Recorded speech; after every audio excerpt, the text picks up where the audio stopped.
Hey everybody, this is SD Ghoster. Thanks for watching. Today I'm playing a little bit of Hardcore on Nuketown. Now the reason I'm playing Hardcore is mostly because I want to finish off this last shotgun, get the last Bloodthirsty, and the S12 and the last shotgun, his name escapes me at this time. You really need the 250 one-shot kills, and they really don't kill in one shot, so to speed things up really, played a lot of Hardcore, get those things. Now, again, I love talking about how you play maps and everything. Shotguns, close range, everything. Now you can see I'm kind of playing around with the knife there because it's not the first time, it's not the last time that I've had this issue where for some reason when I go to shoot, I get this knife in action. So I was just kind of trying to figure out what I was doing differently, kind of playing around with that.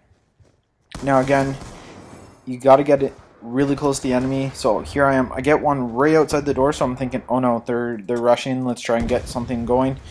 Get a couple kills right quick, so I'm up to 3. Now, really, I should have kept pushing right away, but now that I've kind of sat there and waited, I've committed myself to waiting for them to come to me, and I'm going to get shot from the side as soon as I stand up. Guy sees me across the way. Now, these shotguns, again, you have to be really close. You have to get up and personal with the enemy. Otherwise, you're going to end up in trouble. I get shot. Then I'm trying to figure out where I got shot from. Notice on the score that, hey, my teammate shot me. Big downside to Hardcore is that your teammates can kill you. But it makes sense. You know, got to be a little more accurate. Got to be really understanding with where you're placing your shots. Now, notice I'm kind of changing the angle of attack every single time I'm coming through. Mostly because, hey, with being super aggressive, predictability becomes all so much easier to kind of understand and see what's going on. So again, trying to change where I'm coming from. I get a couple quick kills. I'm up to 4 again. Now instead of being super aggressive and pushing straight on through, I can hear that they're coming. I don't know if they're actually in the building or coming around. And here you'll see that I twist because I don't know how far my gun sticks out, so I don't want to put that into perspective. I get the last bloodthirsty I need to get my UAV up, and then I can really go to work. Now with one-shot kills, makes everything a little easier. See, I didn't know that guy was dead, but I wanted to make sure that the rounds put into him. Here, I'm going to go for a kill, get it, and then get the pretty wicked-ass knife kill, and we're on our way to getting everything settled out. Now here we go again. Now notice I'm on my last time the UAV cracked itself open. I saw that, hey, I'm pretty much surrounded again, so I can't be super aggressive here, especially if I want to keep my score streaks alive. I have a care package. I don't want to crack it, don't want to throw it. Really kind of got to pay attention. Notice that my guy kind of walked through. Now you got to be really conscious of this because really when you're looking at everything, you don't want to put yourself into a position where all of a sudden you're into overlooking someone. Now again, cycle through my care package using the UAV. This person doesn't really notice. Again, now I've got myself trapped once again. On my screen I have 4 guys, so I'm trying to watch what guys are most likely coming down. Someone notices me inside and comes up and shoots me from behind. Now, as you notice, my score streaks are UAV, counter UAV care package.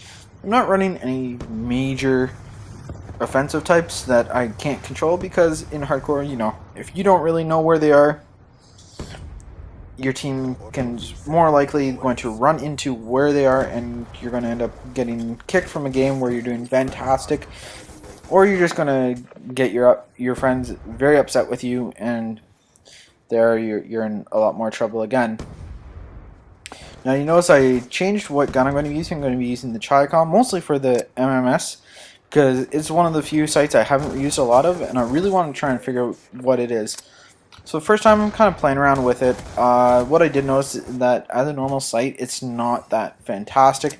Find the reflex gives you a little more down sight.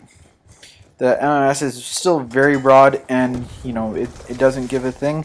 And if you're trying to focus on the long range target, that little scan kind of, well in my case anyway, kind of throws me off a little bit. But what I find is on small maps such as this, where you have someone who's probably holding down an area, or in game types where they're going to be holding down areas a lot more, I can really see the benefits. As you can see, I get that little bit of view, I get the kill right off there. Now, what I have noticed, and it's not really going to be demonstrated till a little later on, is what you should also be running on the gun as well. Now, what I found is that if you're going to run the millimeter scanner, I really should have ran Full Metal Jacket because of its ability to kind of see through the walls. It gives you the ability to then punch through the walls. Now I get a couple long distance heals, and I said, you know, really the only reason I'm getting this with the Chi-Com is because it's hardcore and the hit markers count a lot more, as opposed to core where I'm probably doing damage but I'm not going to get the kills from this distance. So again, going to play super aggressive, using the scanner, get that little bit of view, get that kill. Now if I had the Full Metal Jacket here, definitely would have got that kill because I would have been able to punch through. Because I didn't, I've already shot myself and I've put bullets out there, and I'm going to die a couple more times. So I'm not really going to do much in terms of the rest of the match. But hey, I got what I aimed for and get that last bloodthirsty and get everything sorted out. Here, it's a really close match. We end up winning 75 to 74. My death being the last death on our team, which makes it 74. But hey, we win. That's all I care about. Positive KDR. And I set out what I wanted to accomplish with my shotgun. Get that in total. Finish off the full entire primary slot, weapon slots. If you like this video, hit like, subscribe. This is SD Ghoster. I'll catch you next time.